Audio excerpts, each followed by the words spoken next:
Hello friends, welcome to JSM Journey of Science and Maths. So today we are going to discuss chemical bonding and molecular structure. So chemical bonding and molecular structure is the beautiful and important topic in inorganic chemistry, and it is the backbone of inorganic chemistry. Why do atoms of same elements or different elements to combine to give a compound, and what are the forces? What are the forces hold together atoms in a molecule? So these are some of the basic questions. These are some of the basic questions to which we'll seek answers in this unit. Along with this, in our periodic table, number of elements are there. Number of elements are there. So why all elements are involving in chemical reactions? So why they are giving different types of compounds? So all these questions we will clarify in this chapter. Atom. So atom is the smallest part of matter. Smallest part of matter. So atom represents the reactivity of an element. Atom represents the reactivity of an element. So atom of same element or different elements. Atom of same element or different elements combine to give a molecule. Combine to give a molecule. So based on this, we are explaining or we are defining the definition of chemical bond. The definition of chemical bond. So now, chemical bond. Chemical bond. So right, what is chemical bond? The attraction force present between two atoms in a molecule. The attraction force present between two atoms in a molecule, or otherwise the force of attraction. The force of attraction which bind two atoms together. Two atoms together is known as a chemical bond. The force of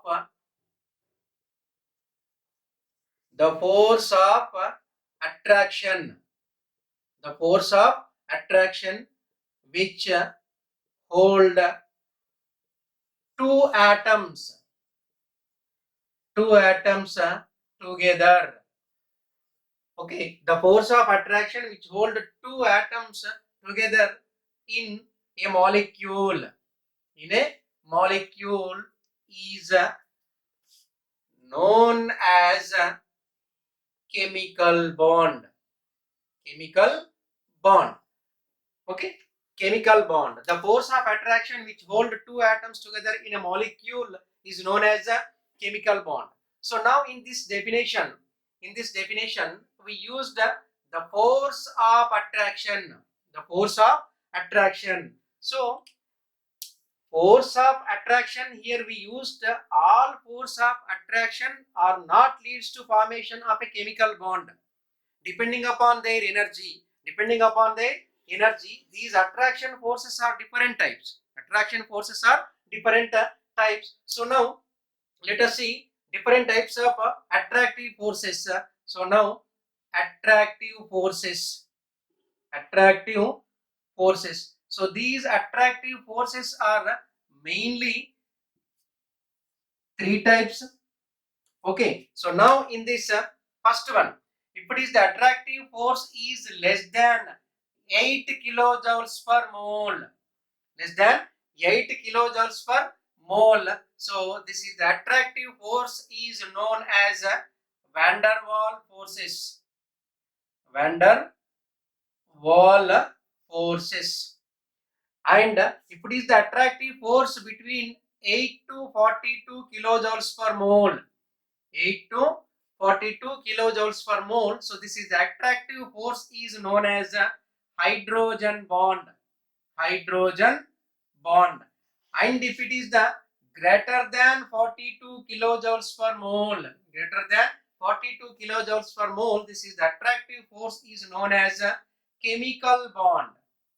Chemical bond. So now these are the types of attractive forces depending upon their energy. If it is less than 8 kilojoules per mole, van der Waal forces. Attractive force, if it is between 8 to 42 kilojoules per mole, it is hydrogen bond. It is greater than 42 kilojoules per mole, it is known as a chemical bond. So now this is the chemical bond. Again it is divided into three types. depending upon nature of the bond. Depending upon nature of the bond, chemical bond again divided into three types in this.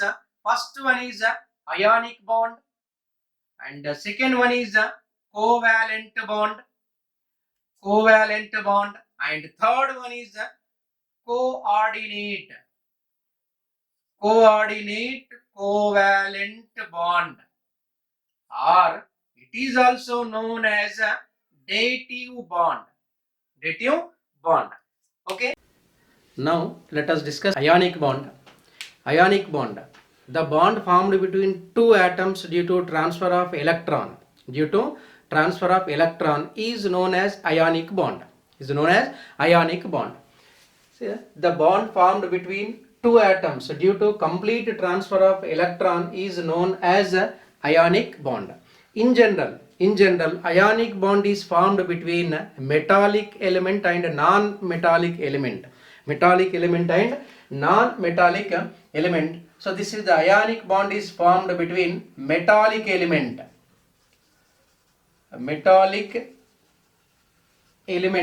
and non-metallic element.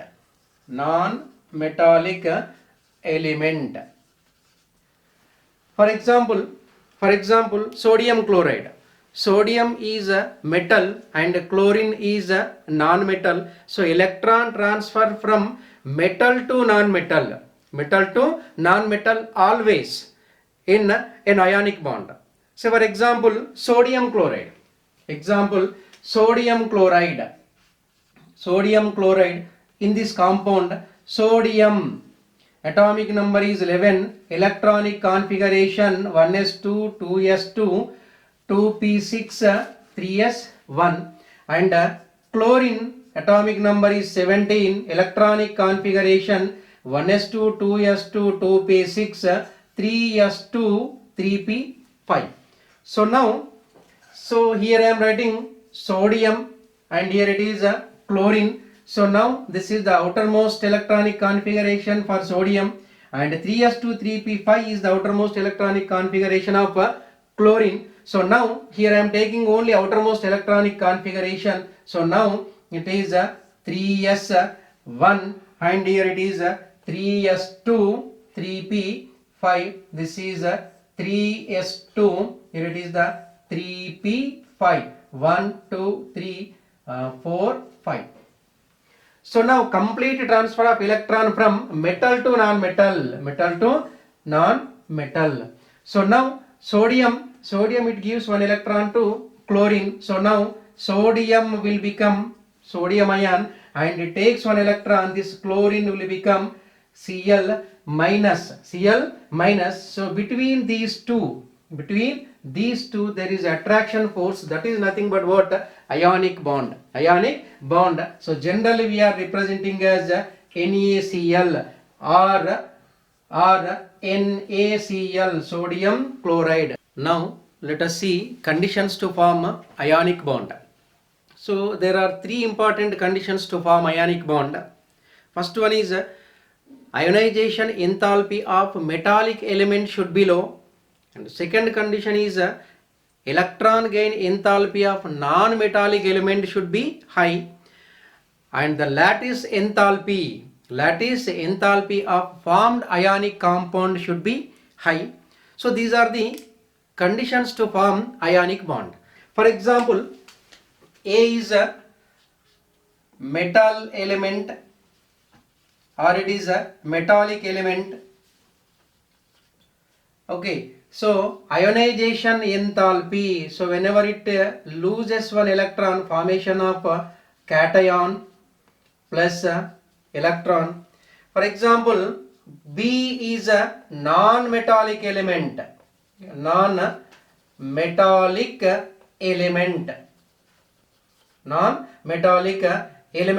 So whenever non-metallic element electron gain enthalpy should be high. So now here formation of B minus, so it is anion.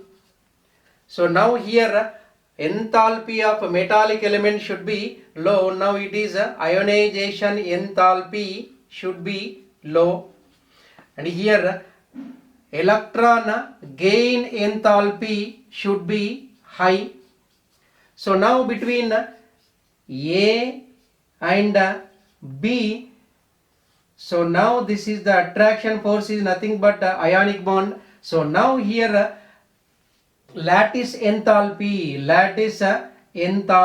so now here enthalpy, so that is lattice enthalpy should be high,